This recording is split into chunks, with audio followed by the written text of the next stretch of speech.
છે। કહેવાય છે કે જ્યારે જાડેજાઓ કચ્છ તરફ પ્રયાણ કરી રહ્યા હતા ત્યારે તેમના કુળદેવી મોમાઈ માતાજીએ ઊંટ પર સવાર થઈને તેમને રસ્તો બતાવ્યો હતો। જે જગ્યાએ ઊંટ અદૃશ્ય થયો ત્યાં માતાજીની બે મુખવાળી મૂર્તિ મળી આવી। ત્યારથી તે જગ્યાએ આ ભવ્ય મંદિરનું નિર્માણ થયું, જે આજે પણ લાખો શ્રદ્ધાળુઓની આસ્થાનું કેન્દ્ર છે। 2. સાણા ડુંગર, ગીર સોમનાથ।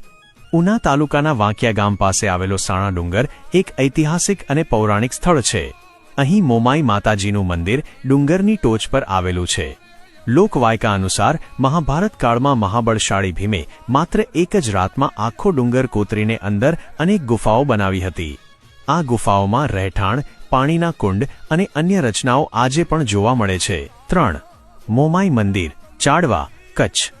ભુજથી 25 કિલોમીટર દૂર ચાડવા રખાલના ગાઢ જંગલમાં મોમાઈ માતાજીનું આ ભવ્ય મંદિર આવેલું છે। આ મંદિરનું નિર્માણ કચ્છના છેલ્લા રાજા પ્રાગમલજી ત્રીજાએ કરાવ્યું હતું, જેમણે પોતે મંદિરની ડિઝાઇન તૈયાર કરી હતી। જો કે તેમના નિધન બાદ તેમના પત્નીએ આ કાર્ય પૂર્ણ કરાવ્યું। કુદરતી સૌંદર્ય અને શાંત વાતાવરણની વચ્ચે આવેલું આ મંદિર તેના સ્થાપત્ય અને ઇતિહાસ માટે જાણીતું છે।